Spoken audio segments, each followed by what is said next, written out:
Assalamualaikum warahmatullahi wabarakatuh. Halo semuanya, pendengar setiap podcast Guru Masa Depan. Bagaimana kabarnya hari ini? Semoga dalam keadaan sehat dan walafiat ya.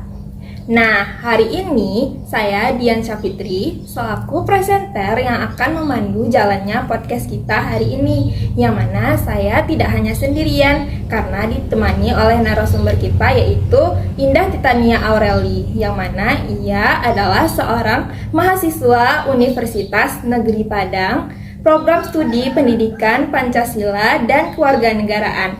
Mari kita sama-sama menyambutnya ya. Assalamualaikum. Waalaikumsalam.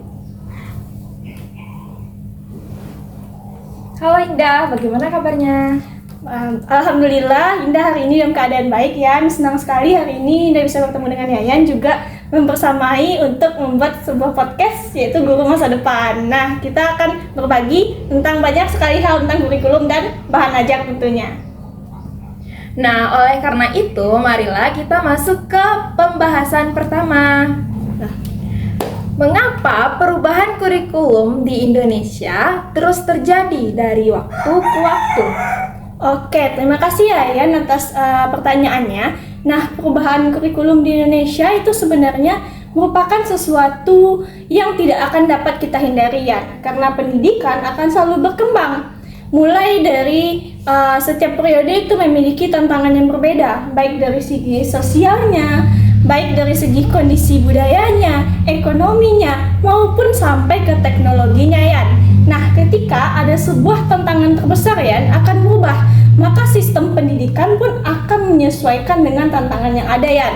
Nah, misalnya, agar tetap relevan dan mampu mempersiapkan peserta didik menghidupi kehidupannya di masa yang akan datang, maka dari itu adalah adanya perubahan kurikulum tadi Yan, untuk menunjang adanya kehidupan nyata. Selain itu Yan, karena adanya perubahan kurikulum ini juga membentuk suatu refleksi dan juga evaluasi bagi pelaksanaan pendidikan di Indonesia Yan. Nah, dalam praktiknya, tidak semua kebijakan pendidikan itu berjalan sesuai dengan harapannya. Karena kita tahu bahwa setiap ada perubahan kurikulum, pasti ada setiap tantangan-tantangan yang besar pula. Nah, yang muncul di lapangan mulai dari cara mengajar guru, kesiapan sekolah, dan juga kesiapan dari peserta didik itu sendiri. Nah, dari sanalah ya muncul kebutuhan untuk melakukan pembaharuan kurikulum agar kelemahan yang ada dapat diperbaiki. Nah, selain itu ya, banyak sekali perubahan kurikulum di Indonesia yang memungkinkan masyarakat ini melihat bahwa perubahan kurikulum merupakan salah satu hal yang membingungkan.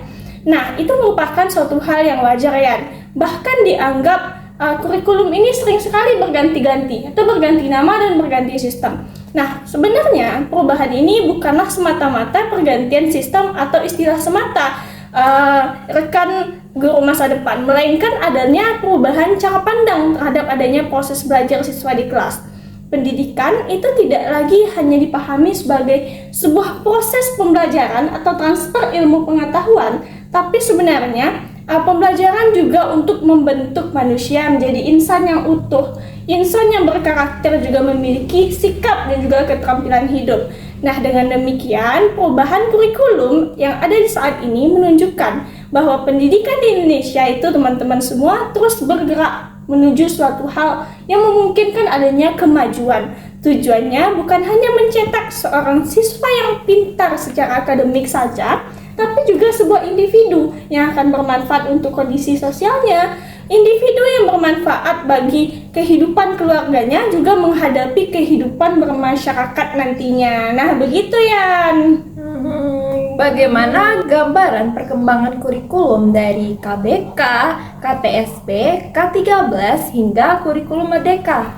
Oke, berarti pertanyaannya adalah bagaimana perkembangannya ya Yan?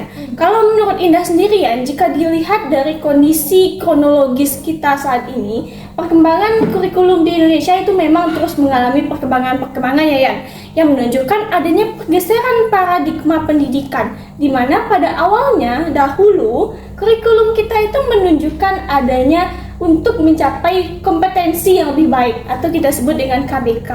Lalu fokus utamanya pembelajaran ini adalah siswa diharuskan mampu mencerna semua mata pelajaran yang memang harus dikuasai oleh siswa itu sendiri. Begitulah terutama dari aspek pengetahuannya.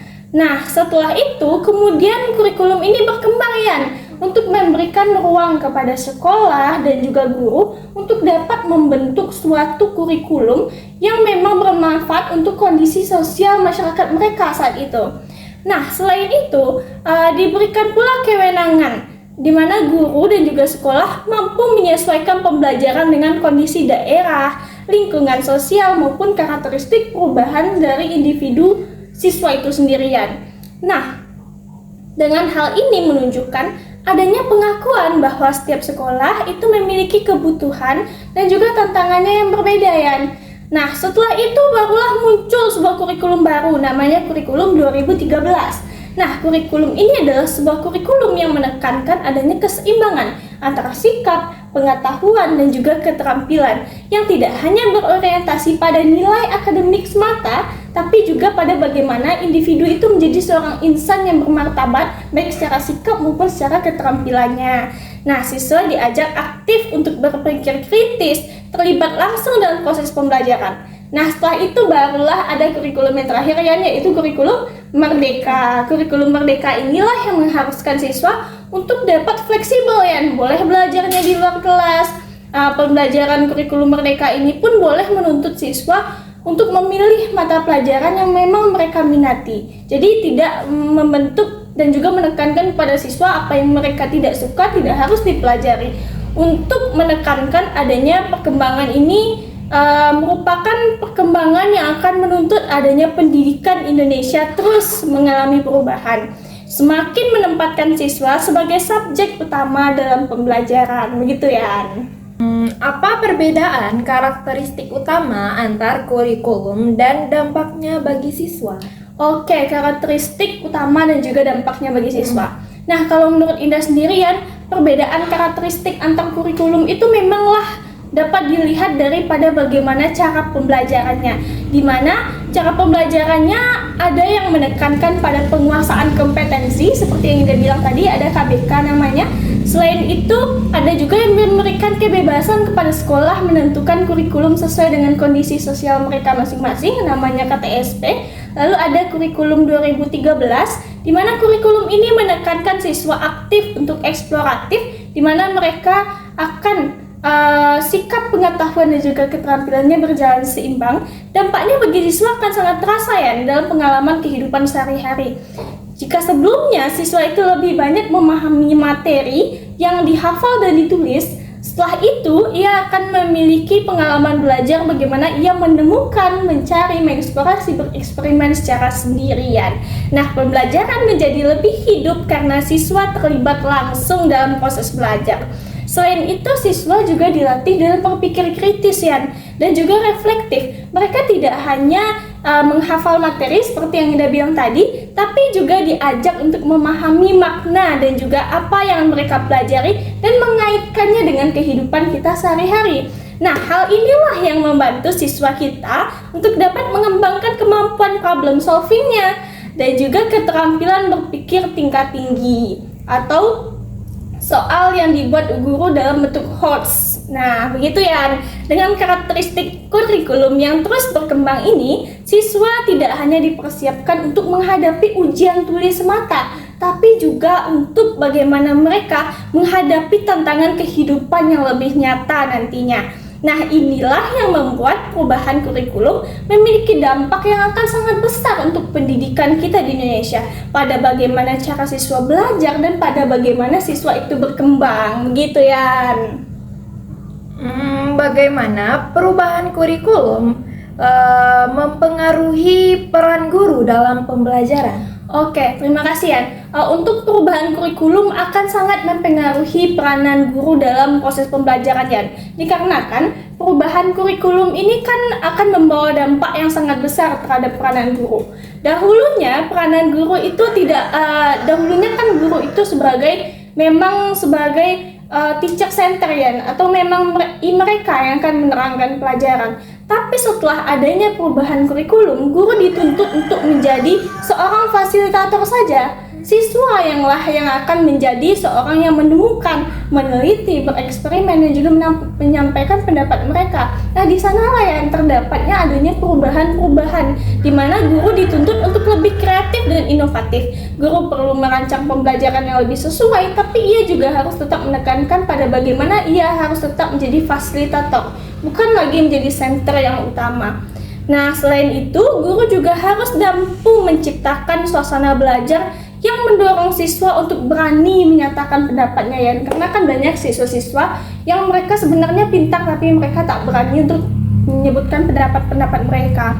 Nah, perubahan ini bukanlah merupakan hal yang mudah karena harus terus menuntut adanya pembelajaran dan juga adanya adaptasi karena kan ada perubahan. Nah, peranan guru pun akan selalu berubah, yaitu memberikan peluang untuk menciptakan pembelajaran yang lebih humanis dan berpusat pada siswa. Guru sekarang tidak hanya mengajar, tapi juga membimbing siswa dan juga menginspirasi siswa dalam proses pembelajaran. Nah, begitu mungkin ya. Mengapa komponen-komponen kurikulum sangat menentukan keberhasilan pembelajaran? Oke. Mengapa komponen-komponen kurikulum menentukan sekali kepastian pembelajaran? Nah, kalau menurut Indah, kan komponen-komponen kurikulum itu sangat banyak ya.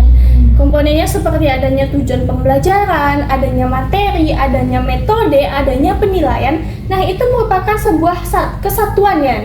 Kesatuan yang akan membentuk sebuah kurikulum. Nah, setiap kurikulum itu memiliki peranan yang sangat penting ya, dikarenakan dengan adanya komponen-komponen tadi yang akan menentukan pada bagaimana arah dan hasil dari pembelajaran itu sendiri.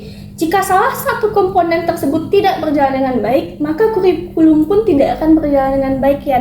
Otomatis akan berdampak pada siswa. Contohnya, jika tujuan pembelajaran tersebut mungkin sudah dirumuskan dengan baik, tapi metode pembelajarannya tidak dilaksanakan secara baik, otomatis pembelajaran pun tidak akan berjalan dengan seimbang. Nah, tujuan tersebut akan sulit dicapai dan juga bagaimana ketika kita menilai. Pada adanya penilaian apabila mereka hanya fokus pada aspek kognitif, tapi sikap dan keterampilan dilupakan, tentu arah perkembangan kurikulum pun tidak baik. Nah, begitu maksud Indah. Oleh karena itu, mungkin perubahan kurikulum itu tidak hanya akan berdampak pada isi materi saja, tapi juga pada bagaimana guru itu mengajar dan juga menilai. Guru, kita sebagai calon guru nanti harus menyesuaikan pada bagaimana strategi pembelajaran agar pembelajaran ini berjalan seimbang. Bagaimana sikap, keterampilan, pengetahuan itu berjalan dengan sangat seimbang ya. Yang memungkinkan adanya implementasi kurikulum, adanya kesiapan dan juga pemantapan dari adanya konsep-konsep kurikulum yang sudah ada atau komponen-komponen kurikulum tadi ya. Apa peran bahan ajar dalam mengimbangi kurikulum dan peserta didik? Oke, bagaimana tentang bahan ajar ya? Nah, Indah tahu bahwa bahan ajar itu seperti yang kita sudah pelajari, ia memiliki peranan yang sangat strategis. Karena bahan ajar ini sebagai jembatan ya. Ia akan menjadi penghubung antara kurikulum tadi dengan cara peserta didik belajar tadi. Kurikulum inilah yang akan memberikan arah dan juga tujuan dari pembelajaran itu sendiri. Sementara bahan ajar itu menerjemahkan arah tersebut ke dalam bentuk yang lebih konkret dan lebih mudah dipahami oleh siswa. Makanya bahan ajar itu harus menarik dan juga menggunakan bahasa-bahasa yang mudah dipahami. Nah, bahan ajar itu tidak hanya berupa buku teks, karena kita tahu bahwa bahan ajar mungkin hanya seperti buku saja, tapi sebenarnya juga ada modul, juga ada podcast yang sering kita bikin sekarang, itu merupakan salah satu bentuk bahan ajar. Nah, keberagaman dari bahan ajar inilah yang memungkinkan pembelajaran itu akan lebih menarik dan juga kontekstual atau sesuai dengan adanya kondisi siswa itu sendiri. Nah, jika bahan ajar itu disusun dengan baik, siswa akan lebih mandiri dan juga lebih terarah karena mereka bisa belajar mandiri. Karena mereka tadi ada kan bahan ajar. Nah, sebaliknya jika bahan ajar itu tidak sesuai dengan kebutuhan siswa, pembelajaran akan jadi kurang bermakna ya. Dikarenakan apa? Dikarenakan bahan ajar itu memegang peranan yang sangat penting untuk memacu atau untuk menjadi arah dalam proses pembelajaran. Mungkin seperti itu ya. Apa tujuan utama penulisan bahan ajar dan dampaknya terhadap pembelajaran. Oke, tujuan utama dari bahan ajar ya. Iya. Tujuan utama dari penulisan bahan ajar ini sebenarnya adalah hal yang akan membantu siswa untuk dapat belajar secara terarah, secara sistematis, secara mandiri. Nah, bahan ajar ini menyajikan materi pembelajaran yang lebih runtut, sistematis, sehingga siswa akan lebih mudah ya untuk belajar karena mereka tahu dari yang pertama sampai yang terakhir itu memang pelajaran yang memang sudah disusun oleh gurunya.